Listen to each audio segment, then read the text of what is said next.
So we looked at the explainability, interpretability part in the AI ethics, why it is necessary, why do we need to have the systems which are transparent enough to show what exactly is happening inside them. Then we looked at the certain ethical considerations. We looked in sectors like healthcare, where we saw what all are the ethical considerations which needs to be taken care of. We looked at the example of some elder care robots, some uh, projects which did not follow the ethics part, like the project Maven of Google. Then we talked about the bias which occurs in the systems, which could be the sample bias, where you need to choose the subset in that should be good enough to represent the entire data set you have. Then you have exclusion bias, which all things needs to be included, which all things needs to be excluded. uh, that way, which features contribute most to your problem, that is also very much important. Then the observer bias. Then we looked about the measurement bias, the fairness. We talked that what all factors needs to be considered. Fairness, accountability, transparency, ethics becomes very important while developing the AI systems, and certain tools which companies use to explain their model. So we talked about the AI explainability 360-degree decision tree, which is developed by IBM, and they use it to explain their systems.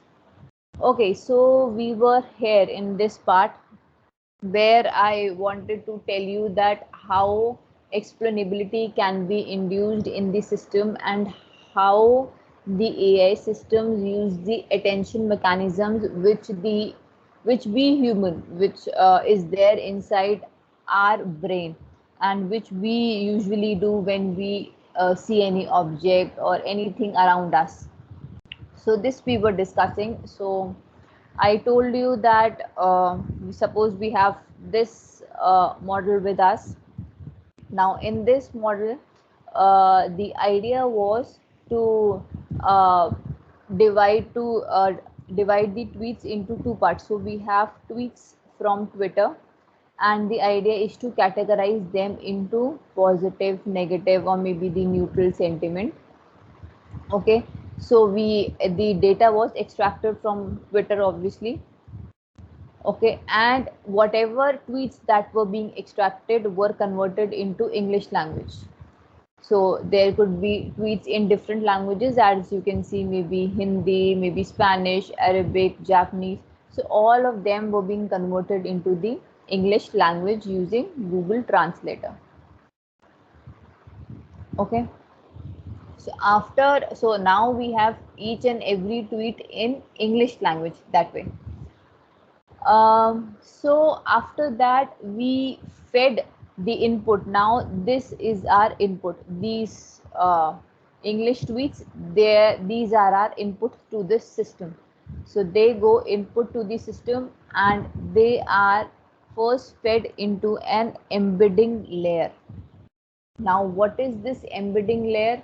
So as I explained, that this embedding layer, basically, if you have a set of text with you, okay, so that gets converted into vectors.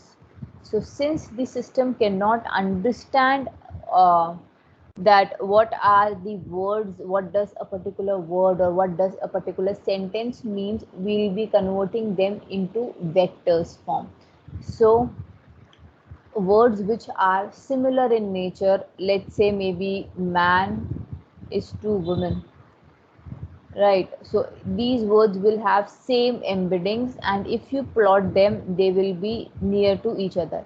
Let's say this have embedding value as 0.4, this has embedding value as 0.5 maybe.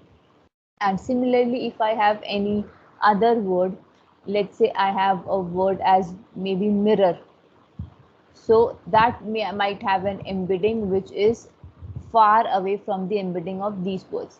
So each and every these embeddings, they are pre-trained, means they are already trained, and they are inside a file, that way you can say. So different companies, like you have embeddings provided by Google, you have embeddings provided by Microsoft. So what they do, they take huge amount of corpus, huge amount of text which is there, millions and millions of sentences, and they train it and find the embeddings of different words which are there in the English dictionary that way. And not only that, sometimes they try to find words of embeddings of characters also, right? So for example, if I have a word as apple, so they try to find the embedding of apple as well as word like app, because certain informal words are also there in the tweets or in the text that is there online, right? We do not have the formalized words there. So they try to find the embeddings of maybe different characters that are there inside the word. So that's why everything is there inside a file that is pre-trained, means already the vectors have been assigned to the different words that are there. So we just you can say import those embeddings file into the system and use them for our problem statement. So this is the embedding layer where each and everything gets converted into vectors. So you can use different embeddings like glof, you can use word to vec embeddings and so on. So then after converting into the embedding layer, you have the attention mechanism. So first you have to encode the words and then you have to encode the entire sentence, right? Because if you see any sentence here, first you have different, you can say words, and then you have the entire sentence. Let's say this is the one sentence, this is the second sentence, and so on. Then only you can get the entire embedding of the document. So this is the document wise embedding which we got here at this particular point. So now what happens is, inside this word level encoding and attention, let me just erase the link. So inside this word level encoding and attention, they have used two systems. First was CNN, and with ByGRU. So these are the deep learning networks, right? We'll see more about them in the next module when we'll be studying certain computer vision and deep learning methods maybe. So we'll look there. So these are the deep networks, and then you have this attention network. Even the attention network is the part of the deep network. So first is the CNN layer, second is the ByGRU, and third is the attention layer. So these CNN and ByGRU, they are used to get the spatial plus contextual features of the data. So context based means, suppose I have a sentence like this. Okay, it is very important to store the meaning of previous word, to remember these previous words, right? So if I say let's say if I read an entire document and I say that I mean, who was the person, or what this entire talk about, whom this entire document was talking about. So you should remember the context, that let's say this entire word or entire sentence was talking about COVID-19, right? So this is how you remember the let's say the words there, the important terms or the context there. So the context is very important. We human, we know how to store the context, what does context stands for, but the machines do not understand, right? Because if we feed them let's say a paragraph that way, so if you read the paragraph, you keep on understanding and storing the words and sentences. So it is important for the system also to keep on storing the words and sentences, so that after the document they can have entire knowledge of the document that way. So these networks are basically used for that. I am not getting into the technical detail now. Okay, so this was just an overview. And then the attention network. So attention network, as I told you, it gives attention to certain words which are important only. So if I have a sentence like this, so these two are the positive sentiments, these two are the negative sentiments. So if you see, some of the words are have very bright color, some of them has very they are very low in color. So the words which are very bright in color, so let's say I have a word like brilliant or maybe social, maybe good. So these are the words where model focused more and remembered more. So the brighter the color, the more important it is according to the model. So, and the words like, as, with, which are very light in color or which are almost white, so these are the words that have not been so much focused by the model, because we need to see how model is able to interpret the words, able to understand the words. So this is how we try to you can say, explain the transparency of our model, that how it is able to process the word and look into the document that way. So, in case of positive sentiments, it has focused on sentences like good, thank, safe, and so on. In case of negative sentiments, it has focused on words like pandemic, uh, then people also that way. Now it is obviously it is not there, it could not be the case that the model is focusing on each and every word that is 100% correct that way. Obviously some one or two words, some words may be not so important, but still model is focusing. But as long as it is giving us the good results, explaining the interpretability part, so it means that those words also are being important for the model. So that's why it is focusing on them. Okay, so these is how you visualize the attention, the word level attention, or the sentence level attention that way.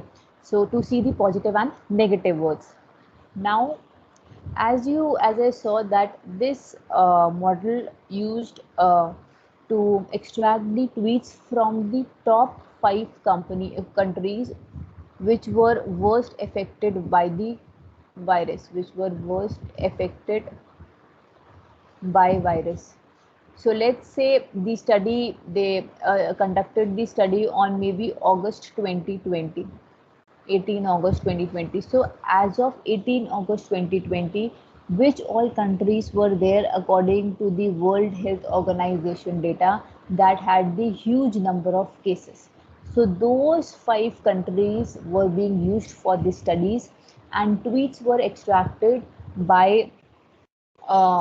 tweets were extracted from all the 5 countries that way, from the people who are situated in all the 5 countries. So when you download the tweet, you have the option to select the location that way, that where the particular person who is tweeting is located. So all those people who were there in the US, their tweets were downloaded. All those people who are there in India, their tweets were being extracted, and so on. So this is, you can say, now they have tried to visualize that how the sentiment pattern, or what were the fluctuation in sentiments over the period of time, right? So maybe if they started the study on 18 August, so they have downloaded the tweet from, let's say, January to maybe June. Yes, June 7 I could see. So maybe from January to June 7, they have downloaded the tweets, they have analyzed them, and they have shown the patterns. So you can see these are the positive, the green one shows the positive, the red one shows the negative, and blue one shows the neutral sentiment that way. So you can see that let's say in which particular time range, what is the sentiment pattern there. Okay, and let's say if I talk about India, in India, let's say from March 14 to maybe April 19, huge amount, initially there were positive sentiments that way and very less of negative sentiments. Then suddenly the positive sentiment got down that way. So this is the pattern, and then they have also, I think, explained the reason. Yes. So firstly, before that, before coming to this reason, this is also one of the visualization techniques. Now, what happens is we have a huge amount of data with us. Now, in this huge amount of data, how you can see that, which, let's say I have the huge amount of sentences with me. the sentences were, the tweets were already there. Now those tweets, they were being fed into the model, and then they applied LDA based visualization. Now this LDA based visualization is the part of topic modeling. So this is also important, especially for those who plan to conduct any surveys and try to extract the meaning from a huge amount of paragraphs maybe. So topic modeling is a technique which automatically gives you the topic from a certain set of sentences. Let's say you feed 10 to 15 sentences that way. So how in those sentences which topic is being used, or which topic that is being talked about, those topics are automatically listed. And how that is being done inside, so that is little tricky. They use functions like cosine similarity, that way, to calculate the similarity of each and every word which with other word. So this is one of the technique. So topic modeling is being used. So inside the topic modeling, you get 10, they extracted 10 topics from their data. So the circles which you see, 1, 8, 2, 4, these are the 10 topics that are being extracted now, and they are plotted here. Okay, so from the entire document, 10 topics are being extracted that way. So out of these 10 topics, now if you select any one topic, here, then what all words are there inside that topic that you can see. So suppose if they have clicked, so this is you can say this tool, this screenshot which you see here, it is a working tool. So it is like, if you can see now this 2 is being highlighted, and when the 2 is being highlighted means the 2 is being clicked, this 2 topic is being clicked. Then as soon as it is clicked, you can see what all are the top 30 relevant term inside this second topic. So these are the terms that are there. Okay, and the blue bar shows the overall term frequency, means overall in the entire document how much this word is being used, and this red bar shows that overall how much this word is being used in this particular topic.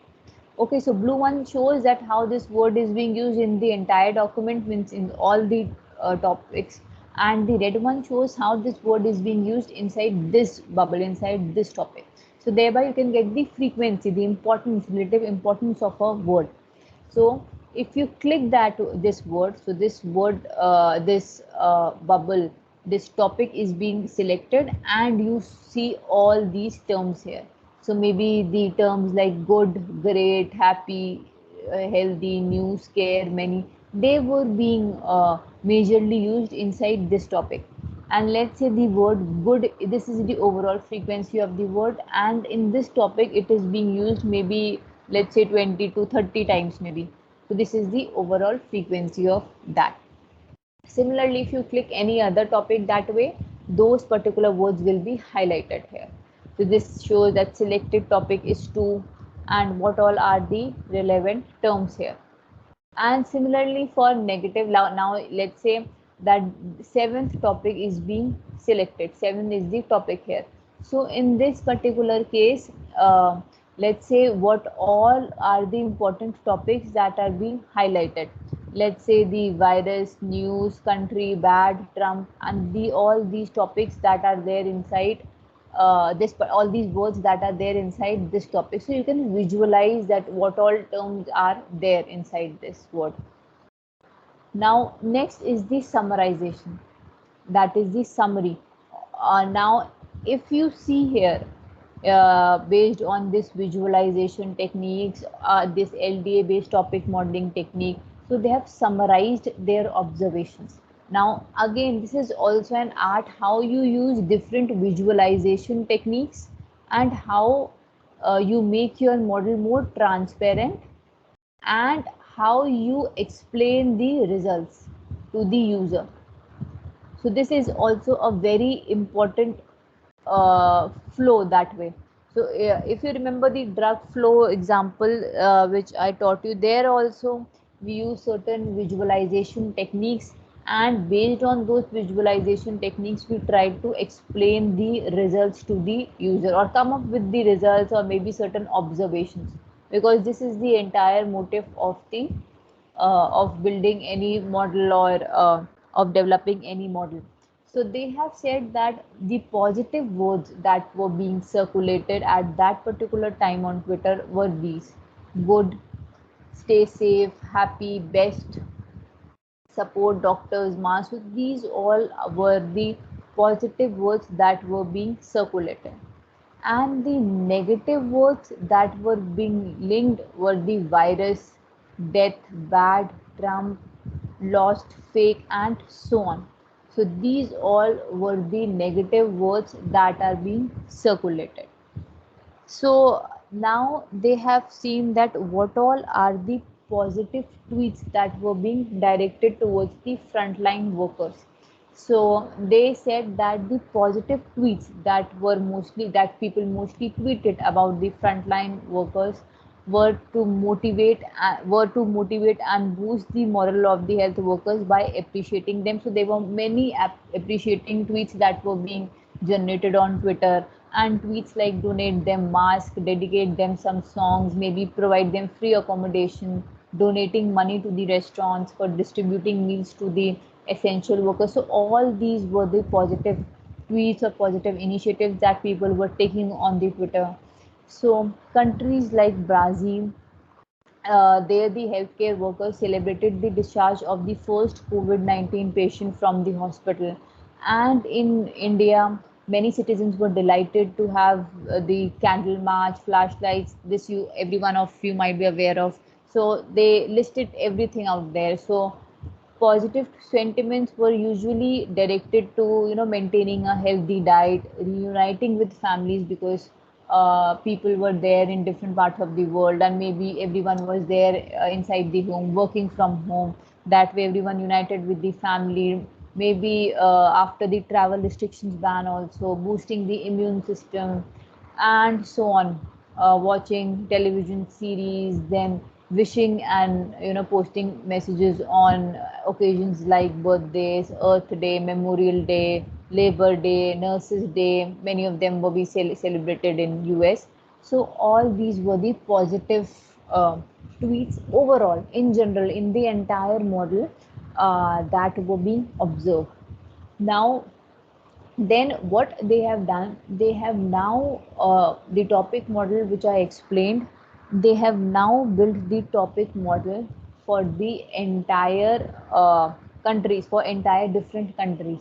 So let's say they have built a topic model for USA, second they have built a topic model for India, and so on. Okay, and that too date wise they have built. Now if they have built a topic model that way, so they can get the topic terms, these terms which I am talking about. Yes, these are the terms, these terms, they will get all these terms if they build the topic model country wise. So first they try to build the topic model on the entire data set to come up with certain conclusions, which are these. Now they try to build the topic model for the entire data set that way. So for the uh, entire data set they have built. Now for the individual countries, so they have now listed the topic terms that are there in the countries. So let's say during this duration, February 19 to March 3, the sentiment that they observe were positive. Now you can map it with the this also.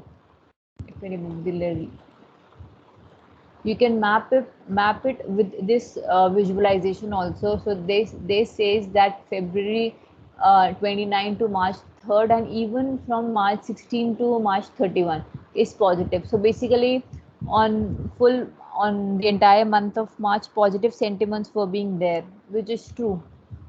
So if you look at the pattern of US, you can see majorly in this particular area, positive sentiments are in there. Positive sentiments have shown maximum strength here.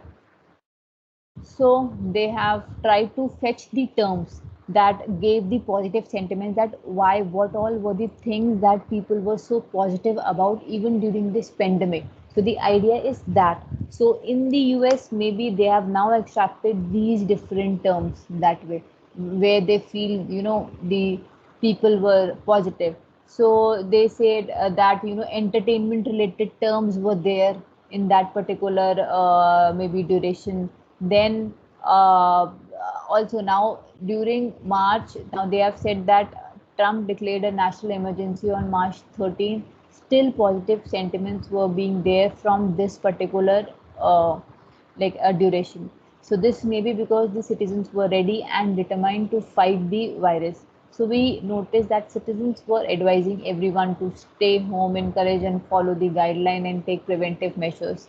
Then the negative sentiments. Now they have tried to fetch that on which particular you can say on what particular data, or maybe what were the negative sentiments or negative topics that were being talked about at that particular duration, which affected people so much. So apart from that, like if you know about the case of, okay, so it is there. So if you know about the breaking news of George Floyd, if you remember, so the Black Life Matters and the anti-racism tweets were being circulated very much from May 7th onwards that way. So people were leaving home, joining protest and so on. So this was the major turnover which gave most amount of negative tweets apart from the virus obviously. And then you can obviously see and analyze, let's say the positive sentiments were there in this particular duration. So what were the positive terms that were being talked about? So that way this gives you the good idea of how the sentiment patterns were being fluctuated at that particular time. Now, if you talk about India, they have talked about India also. So in India, duration from March 14 to March 22, negative sentiments were being directed towards these words. So, Janta curfew was imposed by the PM to restrict the people. Then IPL was postponed. Fans were sad, blamed the pandemic for ruining it. Okay, and now then in this particular, let's say, domain, you can go and see why the positive sentiments were there. And then again in this particular area, why the negative sentiments were here.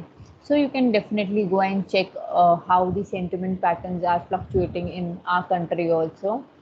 So then, yes, so similarly for every other country, now for US and India they have done, and similarly they did for I think other countries also, Brazil, Russia, South Africa, those I have not listed.